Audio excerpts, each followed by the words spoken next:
दोस्तों, the inspired stories channel पर आपका बहुत बहुत स्वागत है।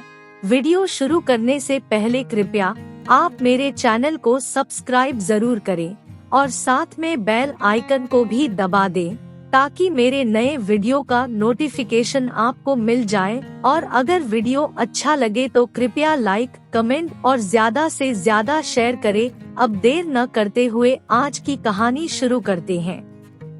शूरपणखा ने क्यों बसाया मक्का मदीना। दोस्तों, अगर आपने रामायण देखी या पढ़ी होगी तो आप रावण की बहन शूरपणखा के बारे में तो जरूर जानते होंगे। शूरपणखा रामायण की एक ऐसी किरदार थी जिसकी वजह से प्रभु श्री राम को रावण समेत सभी राक्षसों का वध करना पड़ा। लेकिन दोस्तों, सभी राक्षसों का अंत होने के बावजूद भी शूरपणखा बची हुई थी। हालांकि रावण की मौत के बाद शूरपणखा का क्या हुआ था, इस बात का कोई खास जिक्र रामायण में तो देखने को नहीं मिलता है।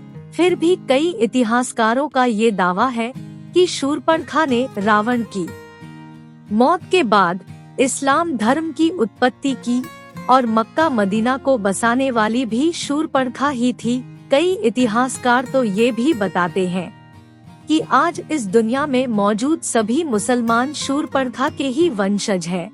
दोस्तों, हो सकता है ये सारी बातें आपको एक कहानी की तरह लग रही हो, लेकिन आज के इस वीडियो में हम आपके सामने शूरपणखा के कुछ ऐसे रहस्य से पर्दा उठाने वाले हैं जिन्हें जानने के बाद आप भी दांतों तले उंगलियां दबाने लगेंगे। दोस्तों, अब देर ना करते हुए आज की रोमांचक कहानी शुरू करते हैं।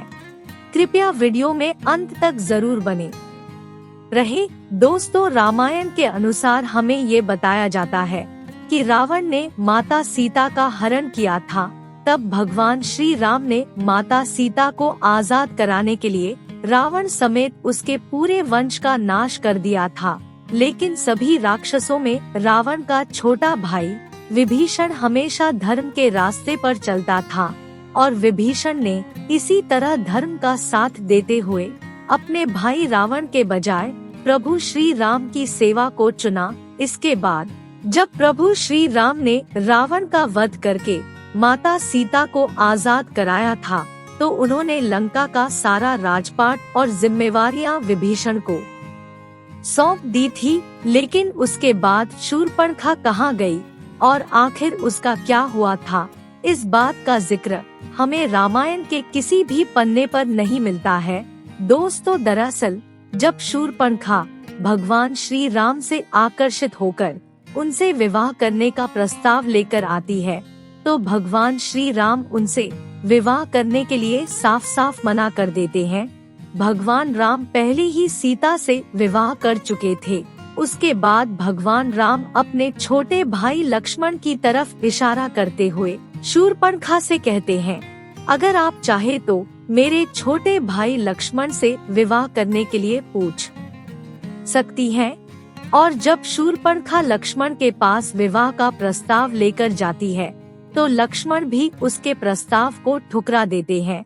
उसके बाद शूरपणखा भगवान श्री राम के पास जाकर माता सीता को बुरा भला कहने लगती है और भगवान राम को ये धमकी भी देती है, अगर उन्होंने उससे विवाह नहीं किया तो वो माता सीता को मार देगी।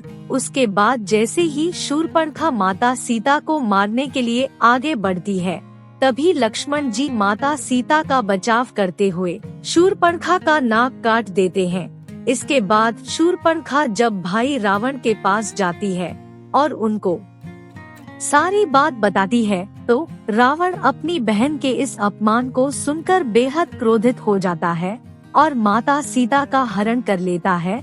और फिर भगवान राम रावण को मृत्यु दंड की सजा देते हैं। लेकिन दोस्तों, हमेशा से ही लोगों के ज़हन में यह सवाल बना हुआ है कि इसके बाद शूरपणखा ने क्या किया।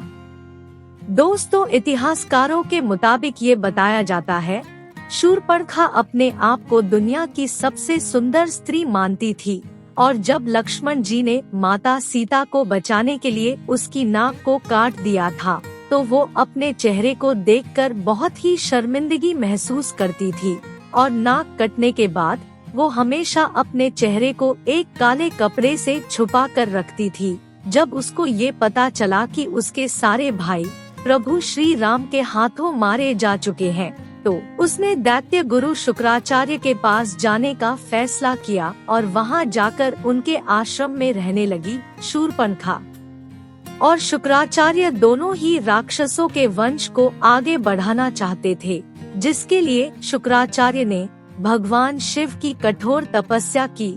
शुक्राचार्य की तपस्या से प्रसन्न होकर भगवान शिव ने उन्हें असुरों के अमर होने के बजाय वरदान के रूप में एक शिवलिंग दिया और ये भी बताया कि जिस दिन कोई वैष्णव अर्थात विष्णु का अवतार या फिर कोई ऐसा भक्त जो भगवान विष्णु को सच्चे दिल से मानता हो, अगर उसने इस शिवलिंग पर गंगाजल छिड़क दिया तो उसी समय इस दुनिया से संपूर्ण राक्षस जाति का विनाश हो जाएगा।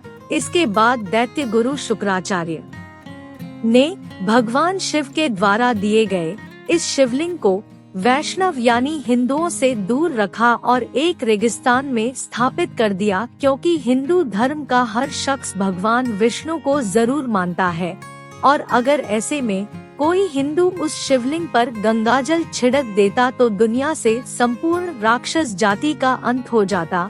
इसलिए शुक्राचार्य ने इस शिवलिंग को दूर ले जाकर एक रेगिस्तान में इसकी स्थापना कर दी। रेगिस्तान में जिस जगह ये शिवलिंग स्थापित किया गया था, उस जगह को आज हम सब मक्का मदीना के नाम से जानते हैं।